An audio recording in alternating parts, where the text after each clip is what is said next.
अस्सलाम वालेकुम, मैं हूं साजिद हसन और आप मेरा यूट्यूब चैनल देख रहे हैं। जो सैलाब ज़दगान के बारे में दर्द दिल रखते थे हमारे हुक्मरान, उनका सारा कट्टा चट्टा खुल गया है, क्योंकि इस तरह के मामलात कुछ सामने आए हैं। कुछ ऑडियोज़ ऐसी सामने आई हैं जिससे इनके दर्द दिल रखने की बातें जो हैं और जो सैलाब ज़दगान के बारे में बैरून मुल्क जाकर इनका रोना धोना था, उस सब के ऊपर पानी फिर चुका है।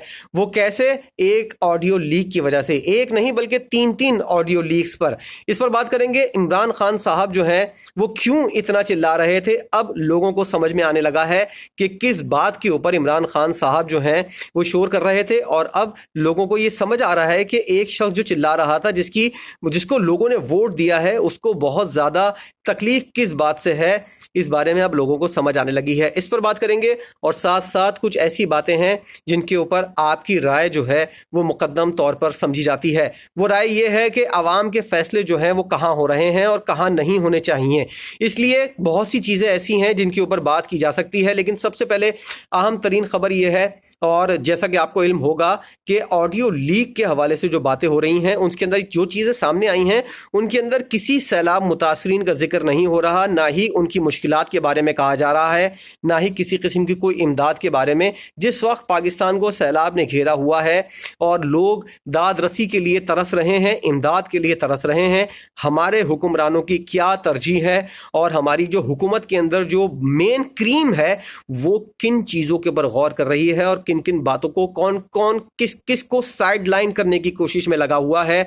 इस हवाले से अगर सैलाब मुतासरीन तक ये बातें पहुंचें और पहुंच भी रही हैं तो उनके गुस्से का क्या आलम होगा, आम आदमी तक ये बातें पहुंचें तो उसके गुस्से का आलम क्या होगा। क्योंकि एक तरफ मुल्क के अंदर आप सैलाब को भुगत रहे हैं, बैरून मुल्क अय्याशियां हो रही हैं, वहां जाकर गैर मुल्की दौरे हो रहे हैं इमदाद के नाम पर, और मरियम औरंगजेब साहिबा को जिस तरह पाकिस्तान तहरीक इंसाफ के कारकुनान ने उनके ऊपर जुमले कसे हैं, तो लोगों का गुस्सा जो है वो अपने आसमान की आखिरी हदों को छू रहा है। और ख़ास तौर पर गैर मुल्की पाकिस्तानी जो है, बैरून मुल्क पाकिस्तानी जो हैं, उनका गुस्सा जो है वो सातवें आसमान को छू रहा है। इसलिए छू रहा है क्योंकि ये लोग जो हैं सिर्फ नाम के ऊपर, मुतासरीन के नाम के ऊपर करोड़ों अरबों रुपए के दौरे कर रहे हैं, लाखों डॉलर ज़ाया हो रहे हैं। और दौरे के दौरान क्या देखने में आ रहा है, कभी राजा परवेज अशरफ इमदाद के लिए जा रहे हैं और वहां पर 16 लाख का दौरा जो है वो करने के लिए जाते हैं, और उसके अंदर सिर्फ 10,000 रुपए जो है इमदाद इकट्ठा हो सकी है, क्योंकि उनके ऊपर एतबार किस तरह लोग कर रहे हैं।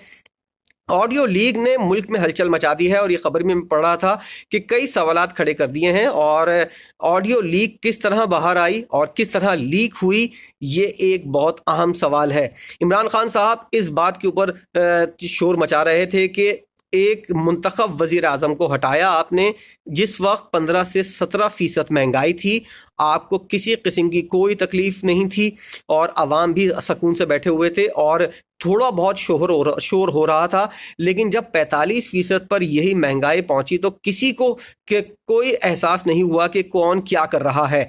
17% के ऊपर जब एतराज था तो 45% महंगाई के ऊपर क्यों एतराज नहीं हुआ।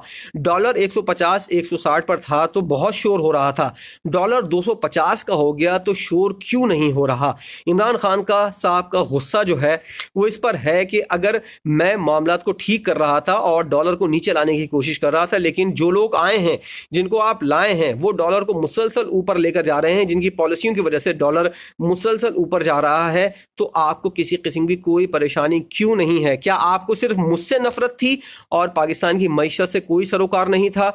ये उनका मेन सवाल है जिसके ऊपर उन्होंने अपना बयानिया बनाया है। और साथ साथ गैर मुल्की कुव्वतों के हवाले से जो उन्होंने बात की है उसके ऊपर भी गौर होना चाहिए। बहरहाल बात अगर की जाए मुबैना ऑडियो लीक की, तो ऑडियो के अंदर ये बात सामने आई है कि राना सनाउल्लाह साहब और जो उनके साथ दीगर लोग थे मुस्लिम लीग नून के, वो लोग ये बात कर रहे थे कि अप्रूवल जो है इस्तीफों की, पाकिस्तान तहरीक इंसाफ के इस्तीफों की, उसकी अप्रूवल जो है वो लंदन से ली जाएगी। लंदन का मतलब है कि नवाज शरीफ से ली जाएगी। और यही बातें हो रही थी आर्मी चीफ की तैनाती के हवाले से कि उनकी अप्रूवल भी नवाज शरीफ साहब देंगे। और इमरान खान का शोर इस बात के ऊपर था कि नवाज शरीफ کون ہوتا ہے اس طرح کے معاملات اور پاکستان کے معاملات کے اندر دخل اندازی دینے کے لیے، کیونکہ وہ ایک سزا یافتہ شخص ہے اور پاکستان کی سب سے اعلیٰ عدلیہ سپریم کورٹ نے اس شخص کو نااہل قرار دیا ہے اور سیاست کرنے کے لیے، اور ساتھ ساتھ اس کو سزا بھی دی گئی ہے، وہ سزا یافتہ بھی ہے۔ اور ایک بہانہ کر کے وہ شخص اگر ملک سے باہر گیا ہوا ہے تو اس سے کس قسم کا کوئی مشورہ کیوں کیا جاتا ہے ایک منتخب وزیر اعظم؟ اور اگر شہباز شریف صاحب کی بات کی جائے، اگر آپ ایک طرح سے ان معاملات کو دیکھیں کہ شہباز شریف صاحب آئے اور انہوں نے تمام تر اپنے اوپر ذمہ داریاں لیں کہ میں ان چیزوں کو ٹھیک کروں گا، لیکن انہوں نے جب 3 سے 4 مہینے ہوئے انہوں نے کس سے مشورہ کرنا شروع کیا؟ اب تو علل اعلان یہ چیزیں سامنے آ رہی ہیں، کیونکہ مفتاح اسماعیل صاحب جو ہیں وہ ریزائن کر چکے ہیں، اور انہوں نے ریزائن شہباز شریف صاحب کو نہیں دیا، انہوں نے ریزائن دیا ہے نواز شریف صاحب کو۔ تو کون سا ایسا شخص ہے جو اس بات پر یقین کرے گا کہ جو لوگ ملکی معاملات کو حل کرنے کے لیے آئے تھے وہ بھی اس شخص سے ہدایت لے رہے ہیں جو ایک سزا یافتہ شخص ہے، اور اس کے اوپر کسی کو اعتراض کیوں نہیں ہے؟ اصل معاملہ یہ ہے کہ کسی کو اعتراض کیوں نہیں ہو رہا؟ عمران خان اگر اس سے کم، بہت کم مارجن سے معاملات کو ٹھیک کرنے کی کوشش کر رہا تھا، اور بہت کم مارجن تھا مہنگائی کا، اتنا زیادہ اب مہنگائی ہو گئی ہے تو کسی کو کوئی اعتراض کیوں نہیں ہو رہا؟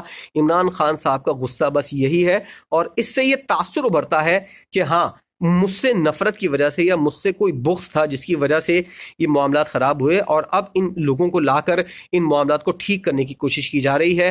پاکستانی عوام اپنے طور پر رائے دے چکی ہے کہ کس کو ہونا چاہیے، کس کو نہیں ہونا چاہیے، اور اگر مزید رائے بھی لینی ہے پاکستانی عوام کی تو آپ صاف اور شفاف انتخابات کرا دیں، جو پاکستانی عوام کی رائے ہوگی اسی کو فیصلہ کرنے کی اجازت ہونی چاہیے، نہ کہ ایک ایسے شخص کو جس کو اعلیٰ عدلیہ نے مفرور بھی قرار دیا ہوا ہے، جو عدالت سے مفرور بھی ہے، سزا یافتہ بھی ہے، اور اس کو نااہل بھی قرار دیا گیا ہے۔ تو پاکستانی عوام اور عمران خان کا غصہ صرف یہی ہے کہ ایسی چیزوں کے اوپر، معاملات کے اوپر کیوں ڈیڈ لاک رہتا ہے اور ایسی چیزیں نظر کیوں نہیں آتی؟ 17% مہنگائی اگر نظر آ سکتی ہے تو 45% مہنگائی کیوں نظر نہیں آ رہی؟ 150-160 روپے کا ڈالر اگر آپ کو مہنگا لگتا ہے تو 250-260 روپے کا ڈالر جو ہے وہ آپ کو مہنگا کیوں نہیں لگتا؟ عوام کے حالات آپ کیوں نہیں دیکھتے؟ اس حوالے سے ایک بہت بڑا سوال ہے جس کے اوپر عمران خان صاحب جو ہیں وہ کوششیں کر رہے ہیں۔ آنے والے دنوں میں دیکھیں کہ کیا نتیجہ نکلتا ہے۔ عمران خان صاحب جو ہیں وہ انتخابات کی بات کر رہے ہیں، اور ایک اہم تعیناتی سے پہلے ان کا یہ مطالبہ ہے کہ کسی بھی طرح انتخابات ہو جائیں۔